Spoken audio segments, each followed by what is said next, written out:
In episode 5, on the outside, there has to be some ramifications for what happened at Woe's Hollow.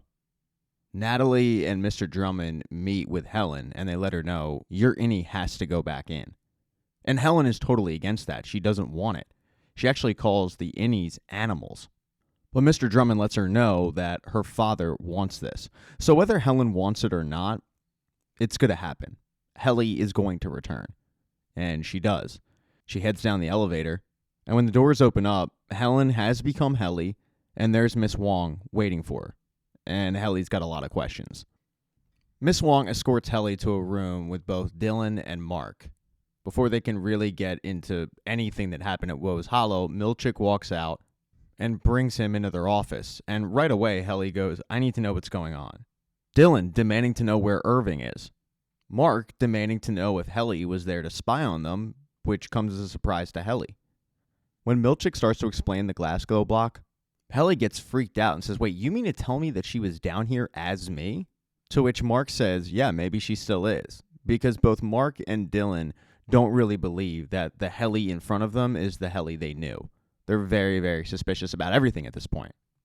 Milchick goes on to explain that this was really all orchestrated by Helen Egan to find out exactly what was going on inside. He compared it to a king walking around his kingdom dressed as a normal person to find out what his parishioners think of him.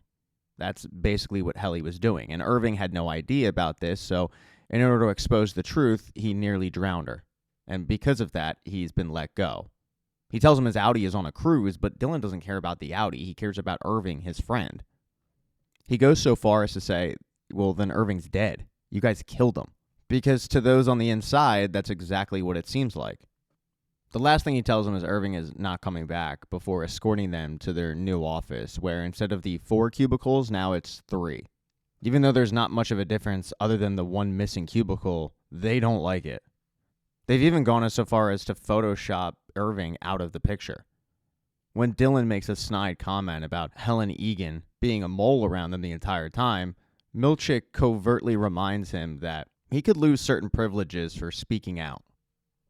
Milchick starts to break down everything they still have, which are like hall passes, some of the perks previously discussed, but then Dylan just cuts in and says, let us have a funeral. Irving is a person, and he's gone. Mark backs up Dylan, although he needs a little prodding, and Milchick agrees, okay, we'll do a funeral, but in the meantime, please continue to do your work. One of the reasons why Mark needed a little prodding is because ever since Heli returned, ever since Woe's Hollow, he hasn't been the same. I mean, it's understandable. You have sex with somebody and you find out, no, that was actually somebody completely different. When he goes to the bathroom, though, Heli follows him to talk about just the whole situation, how messed up it is, but Mark is very standoffish. Heli can't believe that Mark didn't know it was her, and he says, I don't really know who you are, I guess. Heli tries to remind Mark it's not her fault that her Outie took over her Innie's body, but Mark doesn't really care. A little bit later in the day, they do, in fact, have this pseudo-funeral for Irving. Milchick and Miss Wong were busy getting decorations together. Dylan gets up and tells his favorite Irving story, and they even have an Irving edible arrangement made out of a watermelon. It looks actually really good. It's not too long after the ceremony kind of ends that Mark decides, you know what, I'm just going to go back to work, which comes as a big surprise to Heli and Dylan, especially Heli. She's like, dude, Irving was your friend. Why don't you care? And Mark reminds the group he's not dead, he's just not here. This upsets Dylan so much that he asks Mark, hey, did you and Heli catch up? I mean, did you tell her that Miss Casey's your wife? And that's a big surprise to Heli. But Mark clarifies, yeah, I mean, she's my Outie's wife. He walks out and Heli follows him and says, why won't you talk to me? And Mark asks, what is there to talk about? And she says, I don't know, maybe the fact that Miss Casey's your wife? I mean, what are we going to do about it? But Mark says nothing. Heli keeps prodding, and finally Mark just snaps and says, we're not going to do anything because they're smarter than us. They know everything. They know everything we're doing because Helena told them everything. It's obvious to Heli that Mark is blaming her for this, even though it wasn't her, and she once again reminds him of that. She explains that he's just going to have to trust her. Not everything in the building is a lie. And then she finally says, you know, stop being an asshole, and then she walks off. Dylan, however, was left alone with the Irving fruit in that room they were having the quasi-funeral. He looks at Watermelon Irving and says, sorry I let you down. But then before he leaves, he notices something. There's a poster that says, "Hang in there." And that was the last thing that Irving said to him. He gets curious and he looks behind the poster, and sure enough, Irving had left something. It's his drawing of that dark hallway with the elevator. And then it's the instructions on how to get there. And we also get a glimpse at that hallway, just like Felicia said, a guy showing up, picking up items which looked like medical instruments, and then taking them to the elevator. Dylan doesn't know quite what to make of it, but he does notice it, he processes it, and then he puts it back where he found it. Meanwhile, Milch had left because he had his first performance review. It was going to be conducted by Mr. Drummond with Natalie as an observant. Before they walk in, Milch asks Natalie, "Hey, I know you got the same paintings as I did, and I'm just wondering how you felt when you received the paintings." Milch is tiptoeing around it, but he wants to know Natalie's true feelings on it because he had complicated feelings, but Natalie gives him nothing and escorts him into the review. Initially, he thinks it's going to be a quick review, but Mr. Drummond lets him know it's not. Now, he starts off with the good stuff, but then he gets into the bad.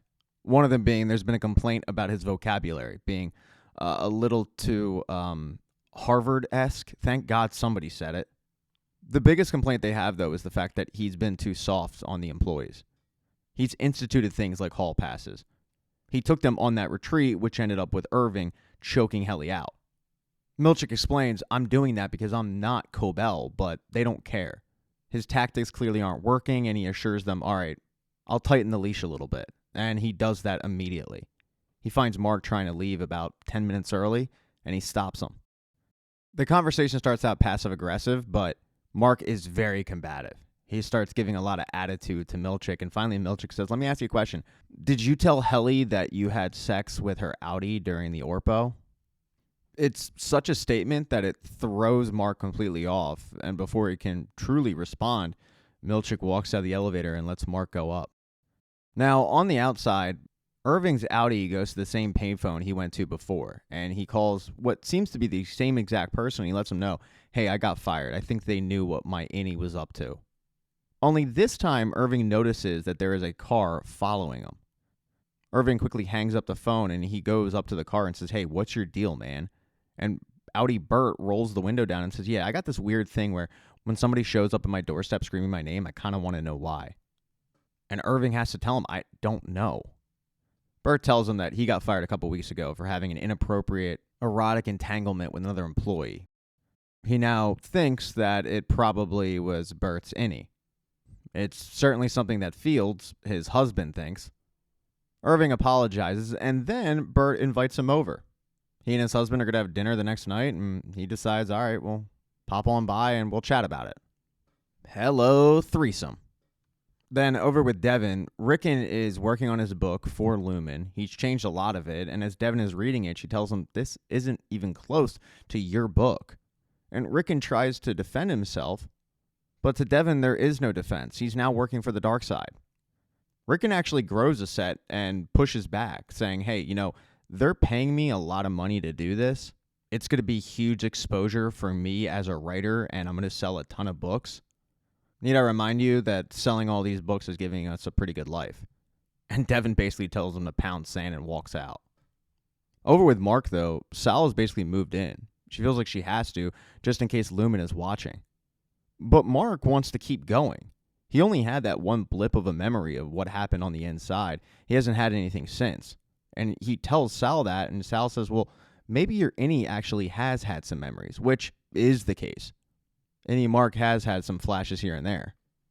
Later on that night, though, as he walks in the garage, he sees Saul going through a bunch of his wife's things. And she says, "Yeah, I need something to re-jog your memory."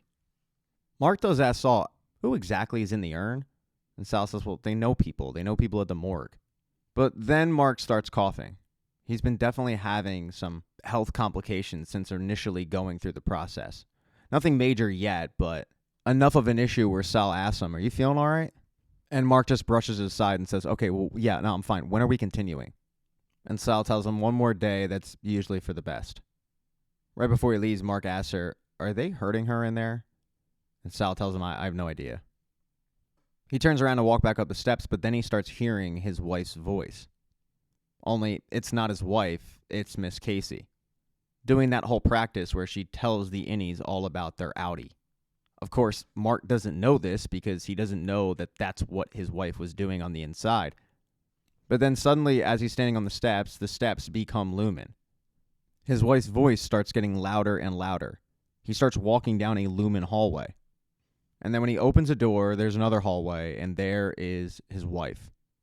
She's staring right at him, and she says, "Your outie is going to," and then he blips back.